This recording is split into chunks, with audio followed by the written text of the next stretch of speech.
آموزش کارت‌های چایی پارت 4. مرجان هستم از مجموعه فال بگیر. اینجا ادامه آموزش‌های کارت‌های چایی هستش. کارت کارکنان، کارمندان. این کارت به معنی این هستش که از شما مراقبت خواهد شد در زمانهای دشواری و گرفتاری. در مورد زیردستان داره صحبت میکنه، در مورد کارمندان داره صحبت میکنه، اشخاصی که از شما حمایت میکنن، اشخاصی که برای شما کار میکنن. اگر برای مثال توی فال صاحب فال از شما بپرسه که کیس احساسیم تو روابط احساسی به من اهمیت میده، وقتی این کارت میاد میگین که بله، از شما و از رابطه احساسی عاطفیتون مراقبت میکنه، مراقب رابطتون هستش. و اگر هم بخواین بدونید که شغلش چی هستش، یک شغلی داره که حالت کارمندی داره ولی زیردست نیستش، افرادی براش کار میکنن. یک شخصی هستش که مقامدار هستش، یک شخصی هستش که افراد زیادی براش کار میکنن یا کارمندهای زیادی داره. بیشتر یک شخصی هستش که مدیر هستش، مدبر هستش. کارت ستاره. کارت ستاره در فال چایی وقتی میاد به معنی موفقیت های تضمین شده هستش. این موفقیت ها ممکنه که تو هر امری باشه. اگر نیت صاحب فال مسائل احساسی عاطفی باشه، موفقیت تو مسائل احساسی عاطفی هستش. اگر نیتش مسائل کاری و مالی باشه، موفقیت تو مسائل کاری و مالی هستش. اگر بخواد بدونه که روابط احساسی عاطفیشون به چه شکلی هستش، میگی که ستاره بخت اقبالتون جفت هستش. در کل این کارت یک کارت مثبت هستش و تضمین میکنه اون موفقیت رو. یکی از کارت های 100% هستش. کارت لک لک. اخباری در مورد تولد داره صحبت میکنه. این تولد ممکنه که تولد یک نوزاد باشه، تولد یک رابطه باشه، یک کسب و کار جدید باشه. به هر حال یک موضوع جدیدی هستش، یک موضوع نوپایی هستش. تولد یک ارتباط میتونه باشه، تولد یک کسب و کار باشه، یک ایده جدید باشه. به هر حال در مورد جدید بودن اون موضوع داره صحبت میکنه. کارت خورشید در مورد شاد بودن و خوب بودن داره صحبت میکنه. یکی از کارت های مثبت هستش و اگر بخواد در مورد جنسیت صحبت کنه، کارت خورشید یکی از کارت های مردانه هستش، در مورد مردانگی داره صحبت میکنه. ولی در کل یکی از کارت هایی هستش که داره در مورد خوش‌جملی، خوشبختی، خوش اقبالی داره صحبت میکنه و یکی از کارت های 100% هستش. کارت طلوع خورشید. کارت طلوع خورشید تو فال چایی به معنی ایده خلاقانه، یه ایده جدید داشتن، یه شروع جدید داشتن، یه سرمایه گذاری جدید، در مورد مسائل جدید داره صحبت میکنه. کارت میز. کارت میز در فال چایی به معنی کارهای سخت پیش رو، یعنی کارهای پیش روی شما سخت و دشوار هستش. نبایستی انتظار داشته باشید که کارهای پیش روی شما آسون باشه. با دشواری های روبرو میشید. سختی هایی برای شما تو مسائل کاری یا احساسی هستش. کارت تانکارد. آبخوری بزرگ، آفتابه هم بهش گفته میشه. در مورد جشن، سرگرمی، لذت بردن داره صحبت میکنه. اینکه این جشن چه چیزی هستش، این سرگرمی چه چیزی هستش، مربوط به کارت‌های بعدی و نیت صاحب فال هستش. ولی در کل کارت تانکارد یا همون ظرف آبخوری بزرگ به معنی جشن و سرگرمی هستش، زمان لذت بردن هستش. برای مثال اگر صاحب فال از شما بپرسه که من کجا با کیس احساسیم آشنا میشم، میگید که توی جشن با کیس احساسیت آشنا میشید. اگر بپرسه که رابطمون چجوری هستش، میگید که یک رابطه‌ای هستش که بسیار از کنار هم بودن لذت میبرید و بسیار سرگرم هستید. اگر مسائل کاری باشه که یک کار لذت بخش هستش، یک کاری هستش که بسیار برای شما سرگرم کننده هستش. کارت هدف. کارت هدف در فال چایی وقتی میاد به معنی یک فرد هدفگرا هستش، کسی هستش که هدفش مشخص هستش و برای اهدافش تلاش میکنه، یک هدف مشخصی داره. اگر برای مثال صاحب فال از شما میپرسه که کیس احساسیم برای چه موضوعی وارد ارتباط شده، میگید که یه هدف خاصی داره و هدفش هم اگر ازدواج باشه، کارتای بعدی ازدواج میشه باشه، میگه که هدفش وارد ازدواج شدن، رابطه ازدواجی هستش، هدفش این هستش که با شما ازدواج کنه. ولی اگر کارتای بعدیش سرگرمی و تفریح باشه، میگید که هدفش فقط سرگرمی و تفریح هستش، به خاطر این موضوع وارد ارتباط شده که سرگرم بشه، برای تفریح وارد رابطه شده. پس کارتای بعدیش رو بایستی حتما در نظر بگیرید که هدفش از این موضوع چی هستش، ولی به هر حال بی هدف وارد یک موضوع نشده. ولی تو مسائل کاری به این صورت هستش که اون شخص یک هدفی داره و برای اون هدف تلاش میکنه و 100% به خواسته هاش میرسه. کارت قوری چای. وقتی تو فال چایی کارت قوری میاد به معنی دوستی عمیق هستش. این دوستی عمیق با جنس مخالف نیستش، با جنس خودتون هستش، با همجنس خودتون هستش. یه دوستی عمیق بین دوتا دختر یا بین دوتا پسر، بین آقایون یا بین خانوم ها، در مورد یه دوستی عمیق بین همجنس ها داره صحبت میکنه. یه دوستی سطحی و زودگذر نیستش، یک دوستی عمیق و ماندگار هستش. کارت قطره اشک در مورد غم و اندوه بزرگ داره صحبت میکنه. غم و اندوه شخصی، یک غم و اندوهی که باعث اشک ریختن و گریه کردن میشه، یک ناراحتی، یک چیزی که شخصی هستش. کارت چادر. کارت چادر در فال چایی وقتی میاد در مورد یک شرایط موقتی داره صحبت میکنه که این شرایط بخوایم بدونیم یک شرایط موقتی خوب هستش یا یک شرایط موقتی بد هستش، بر اساس کارت های بعدی تعبیر و تفسیر داره میشه، ولی در کل یک شرایط موقتی رو داره صحبت میکنه. در مورد یک شرایطی که ماندگار و پایدار نیست داره صحبت میکنه. برای مثال اگر یک دردسر و مشکلی برای صاحب فال باشه و صاحب فال ازتون بخواد بدونه که این شرایط تا کی ادامه داره، میگید این شرایط موقتی هستش و این شرایط تموم میشه.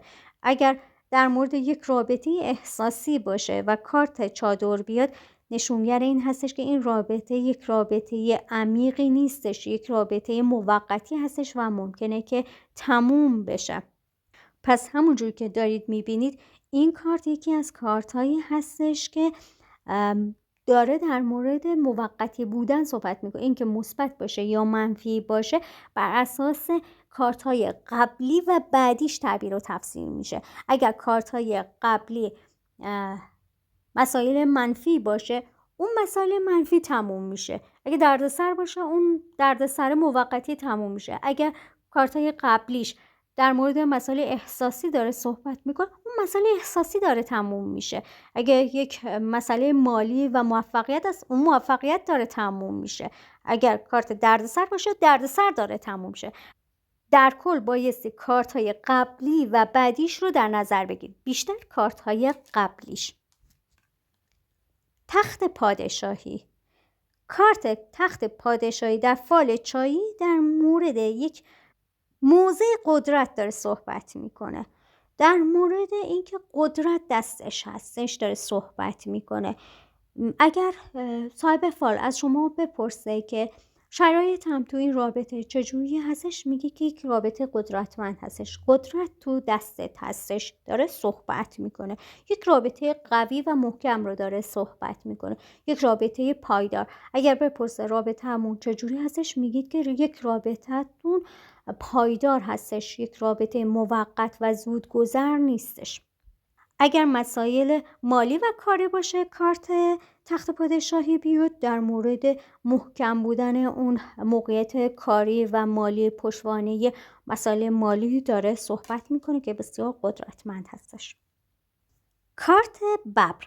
کارت ببر وقتی تو فال چای میاد در مورد انجام یک سری کارهای مخاطره آمیز داره صحبت میکنه. گرفتن یک شانسی که به سختی به دست میاد، یک شانسی که به دست میارید، به هر حال داره صحبت میکنه. ولی اگر شرایط رو بخواین بسنجید، یک شرایطی هستش که زیاد شرایط آرومی نیستش، یک شرایطی هستش که مخاطره آمیز هستش، خطری داره شما رو تهدید میکنه، در مورد خطر داره صحبت میکنه. ممکنه که شانس و اقبال خودتون رو از دست بدید. مراقب باشه. به هر حال کارت ببر رو تو فال چای میبینید، بایستی مراقب باشید. ممکنه که شانس خودتون رو از دست بدید. ممکنه که موقعیت خودتون رو از دست بدید. کارت مشعل. کارت مشعل تو فال چای به معنی توسعه معنوی هستش، روشنفکری هستش، آگاهی و درک هستش.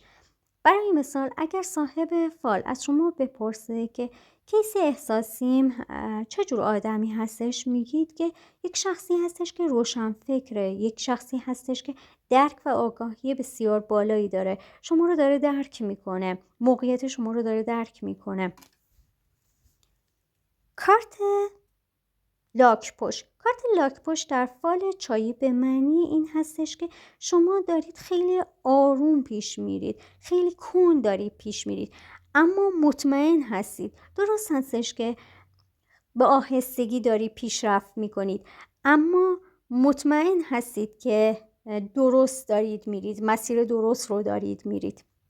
کند بودن و آهسته بودن یک مسئله رو داره مطرح میکنه. تو فالها اصولا وقتی کارت لاک پشت میاد، لاک پشت رو به معنی دعا و طلسمی که باعث شده کارها کند پیش بره رو داره مطرح میکنه. یکی از کارت های دعایی و طلسمی هستش که باعث شده کارهاتون کند بشه. یعنی اگر صاحب فال از شما بپرسه که چرا کارهام خوب پیش نمیره، میگه دعا و طلسمی برای شما هستش.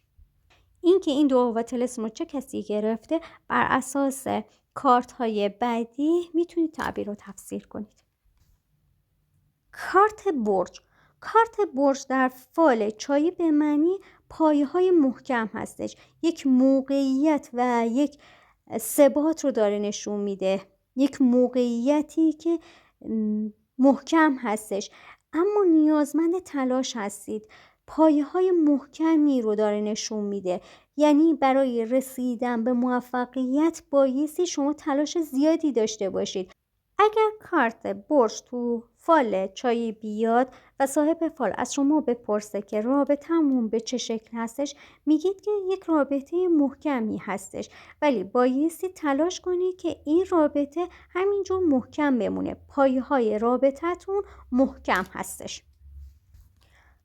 کارت درخت. کارت درخت تو فال چایی کارتی هستش که مربوط به خانواده شما هستش، کارتی هستش که در مورد خانواده داره صحبت میکنه، با اصل و نسب بودن رو داره نشون میده، پشتوانه‌ای که مربوط به خانواده هستش، هر چیزی که مربوط به خانواده شما هستش رو داره نشون میده. اولویت خانواده هستش. اگر صاحب فال بپرسه که کیس احساسی در مورد من چه فکری میکنه، میگید که داره به این فکر میکنه که تشکیل خانواده بده، با شما زیر یک سقف بره و با همدیگه یک خانواده رو تشکیل بدید رو داره صحبت میکنه. و اگر سوالش این باشه که من رو بیشتر دوست داره یا خانوادهش رو، مسلما خانوادهش رو به شما ترجیح میده. گل لاله. گل لاله در فال چایی به معنی شور و اشتیاق بزرگ هستش، ولی به معنی غم و اندوه هم هستش، اشکی که ریخته میشه، به معنی شهید شدن، به معنی پایان هم هستش، ولی بیشتر به معنی شور و اشتیاق هستش. شور اشتیاق یک رابطه، شور اشتیاق زندگی کردن. کارت بوقلمون. کارت بوقلمون تو فال چایی به معنی کسی که رفتارهای ابلهانه و احمقانه داره هستش. کسی که بیفکره و بیفکریهاش باعث میشه که مدام تو درد سر بیفته. برای مثال اگه صاحب فال از شما بپرسه که وارد یک رابطه احساسی با یک شخص مشخصی بشم، کارت بوقلمون بیاد، میگی که این رفتار بسیار ابلهانه هستش، این شخص اصلا مناسب شما نیستش، کارهایی که داری انجام میدی بیفکری هستش، بهتره که با آگاهی این کارها رو انجام بدی.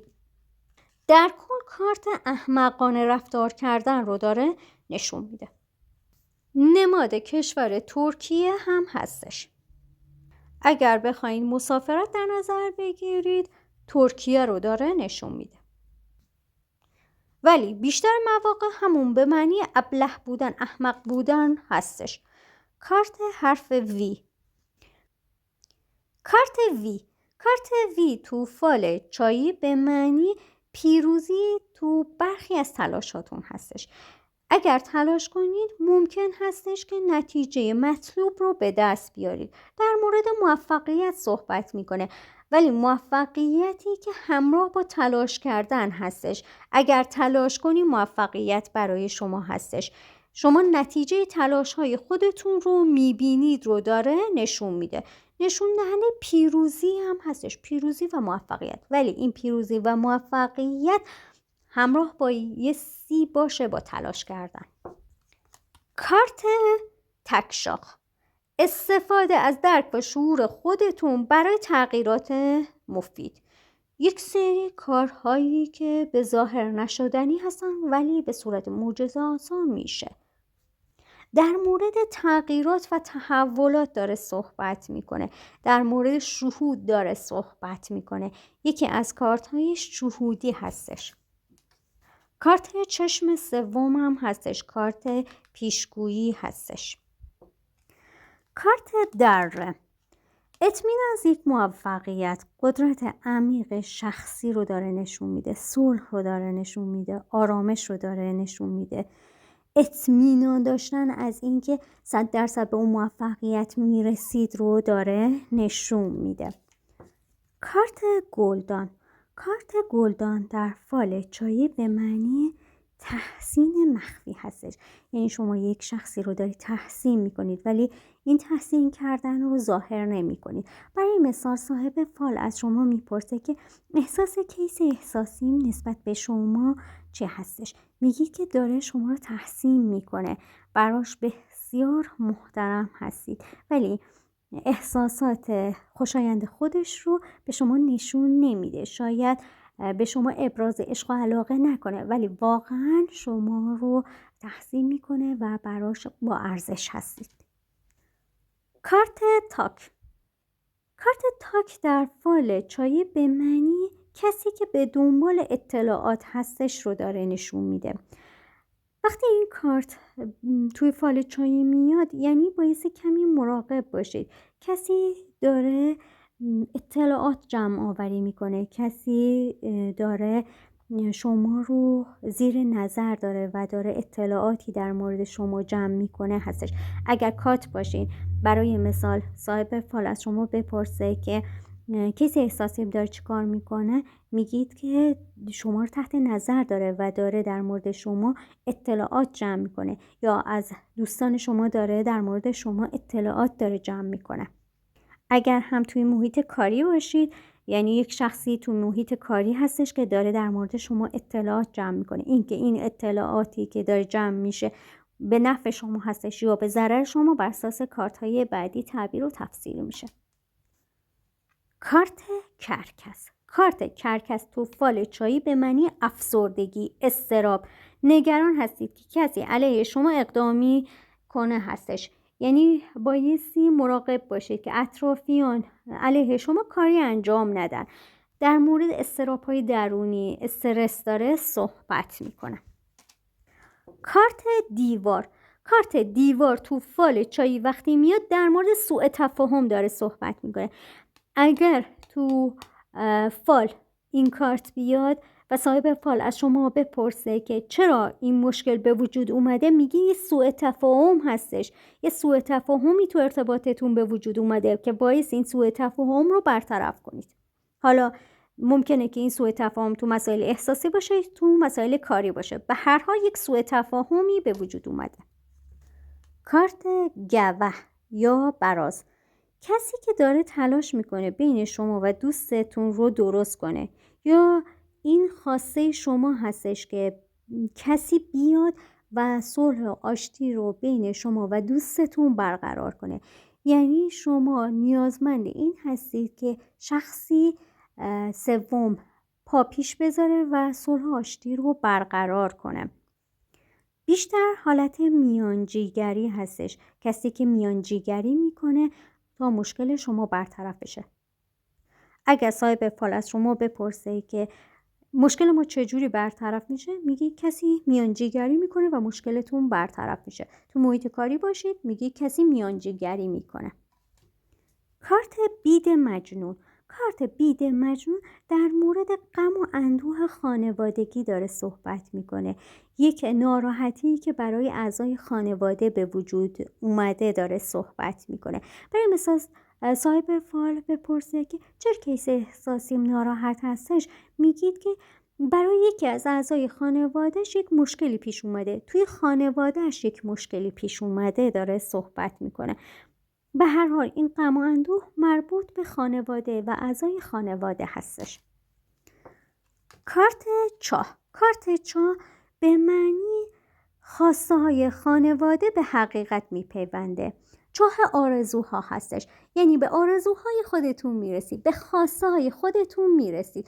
این خواسته ها بیشتر خواسته های خانواده هستش، خواسته ها و آرزوهای خانواده هستش که به اون خواسته های خودشون میرسن، ولی در کل به معنی چاه آرزوها هستش که شما به خواسته های خودتون میرسید. حالا ممکن هستش که کمی دشوار باشه به دستیابی به این آرزوها، چون آب ته چاه هستش، آرزوها ته چاه هستش. حالا این به درایت شما هستش که چجوری این آرزوهاتون رو از ته چاه بیرون بکشید. کارت وال یا کارت نهنگ در فال چایی به معنی نگرانی های بیش از حد هستش. نگرانی های بزرگ مالی رو داره نشون میده، نگرانی های بزرگ رو داره نشون میده، بیش از اندازه نگران بودن رو داره نشون میده. این نگرانی ها بیشتر تو مسائل مالی هستش، ولی در کل در مورد اضطراب ها و استرس ها و نگرانی های بیش از اندازه و خیلی بزرگ داره صحبت میکنه. کارت چرخ، کارت چرخ تو فال چایی داره در مورد بی تصمیمی بلا تکلیفی داره صحبت میکنه. بی تصمیمی های شما، بلا تکلیفی های شما اجازه میده که زندگی بی هدفی داشته باشید، یه زندگی بی ربطی داشته باشید. در کل جهت درستی ندارید، بلا تکلیف هستید، بدون تصمیم هستید و به قول معروف با همین فرمون به جلو برید، به هیچ خواستتون نمیرسید. کارت موسیقی زنگی بادساز، صلح و آرامش، در مورد آسایش و آرامش داره صحبت میکنه. سازهای بادی که به صدا میاد. اگر بخواین دعا و طلسم در نظر بگیرید، دعا و طلسم های بادی هستش، اما اصولا منفی نیستن، ولی در کل دعا و طلسم هستن. انرژی های بادی رو داره به تصویر میکشه. کارت استخوان جناق، به آرزوهای خودتون میرسید. شرط بندی، ممکنه که در مورد یک شرط بندی کوچیک هم صحبت کنم. به هر حال داره در مورد رسیدن به آرزوها و خواسته‌ها داره صحبت میکنه. کارت زن، کارت زن یک رابطه تجاری یا یک رابطه احساسی عاطفی داشتن با یک خانم یا یک زن رو داره نشون میده. اینکه این خانم جوان باشه پیر باشه صحبت نمیکنه، فقط داره میگه که یه خانومی هستش، ولی بیشتر این خانم موهای مشکی داره، موهای تیره رنگ داره، موهای قهوه‌ای و مشکی داره، چشمهای مشکی یا چشمای رنگ تیره داره. کارت تاج گل، غم و اندوه ممکنه باشه یا از دست دادن کسی. به هر حال زیاد خوشایند نیستش، غمگین هستید، ناراحت هستید، اندوه زیادی دارید. ممکنه که یک رابطه رو از دست بدید، ممکنه که شخصی رو از دست بدید و غمگین بشید. کارت یوغ، کارت یوغ در فال چایی به معنی احساس گره خوردن هستش. یه ناامیدی رو داره نشون میده، ناامید شدن رو داره نشون میده. کارهاتون داره گره میفته، تو کارها گره میفته رو داره نشون میده. کارت مرد جوان، معاملات یا روابط تجاری عاطفی با یک مرد جوان رو داره نشون میده. کم سن هستش یا سنش از شما کمتر هستش، کمتر بودن رو داره نشون میده، کوچیکتر بودن رو داره نشون میده. کارت زن جوان، معامله یا ارتباط داشتن با یک دختر جوان رو داره نشون میده، کم سن بودن رو داره نشون میده. شخصی که سنش از شما پایین تر هستش، کسی که از شما پایین تر هستش رو داره نشون میده. کارت عشق، برای نیت‌های احساسی و عاشقانه هستش. عشق هستش دیگه، یک عشق خالص، یک رمانتیک عشق. کارت ازدواج، به نیت‌های ازدواجی هستش، به نیت ازدواج هستش. این کارت بیاد به معنی عهد و پیمان هستش، ازدواج هستش، عقد قرارداد هستش. اگر نیت کاری باشه عقد قرارداد رو داره نشون میده، ولی در کل کارت ازدواجه. کارت شادی، مربوط به مسائلی هستش که شما رو شاد میکنه، شما شاد و خوشحال میشید، خوشحالی برای شما هستش. حالا هر نیتی که داشته باشید تو اون نیت برای شما شادی و خوشحالی هستش، چه نیت احساسی باشه چه نیت کاری باشه، به هر حال شما تو نیتتون خوشحال میشید. کارت حرفه، کارت حرفه توی فال چایی به معنی سر و سامان گرفتن تو مسائل کاری هستش، در مورد مسائل کاری داره صحبت میکنه.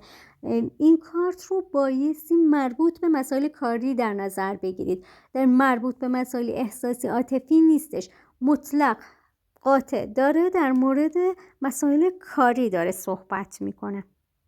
کارت موفقیت، یه فرصت فوق‌العاده برای پیشرفت برای شما به وجود میاد، عواملی برای شما هستش که باعث میشن شما به موفقیت برسید. این کارت موفقیت هستش. حالا نیت صاحب فال مسائل احساسی باشه تو مسائل احساسی موفقیت داره، اگر مسائل کاری و مالی باشه تو اون مسائل موفقیت داره. یک سری ابزار و یک سری عواملی باعث میشه که به موفقیت برسه. اینکه این ابزار و وسایل چه چیز هستش کارتای بعدی میگه، ولی در کل داره در مورد یک موفقیت صحبت میکنه. کارت ثروت، این کارت در مورد نیت‌های مالی هستش، مطلق در مورد نیت‌های مالی داره صحبت میکنه. اینکه به این ثروت میرسید یا نمیرسید مربوط به کارت‌های بعدی هستش، ولی اگر کارت‌های بعدی مثبت باشه شما دارید به یک ثروت میرسید، به یک موقعیت مالی عالی دارید میرسید. این کارت در مورد نیت‌های احساسی نیستش. اگر صاحب فال نیتش این باشه که کسی احساسی نسبت به من چه شرایطی داره، میگید اولویتش مسائل مالی هستش، به مسائل مالی بیشتر توجه داره تا به مسائل احساسی. دوستای خوبم، معرفی کارت های چایی تموم شد. مرجان هستم از مجموعه فال بگیر. دوستای خوبم، اگر دنبال دوره‌های آموزشی بیشتری هستید میتونید با شماره واتساپ 0991 68 33 373 تماس حاصل فرمایید و یا اینکه داخل سایت www.falbegir.com ما رو دنبال کنید. دوستای خوبم، ما دوره‌های آموزشی فال تاروت، قهوه، اوراکل، فال شم تراپی، تکنیک‌های کسب درآمد و آموزش‌های بی‌نهایت دیگه‌ای داریم که این آموزش‌ها رو بخواید میتونید با ما در ارتباط باشید. اگر فال‌های بیشتری مد نظرتون هستش، برای ما کامنت بذارید تا ما اون فال‌ها رو به شما آموزش بدیم، اون تکنیک‌ها رو به شما آموزش بدیم. دوستای خوبی که توی یوتیوب ما رو دنبال میکنن، تخفیفات فوق‌العاده‌ای برای این دوستان همیشه در نظر داریم. همه شما رو دوست دارم و همه شما رو به خدای بزرگ میسپارم.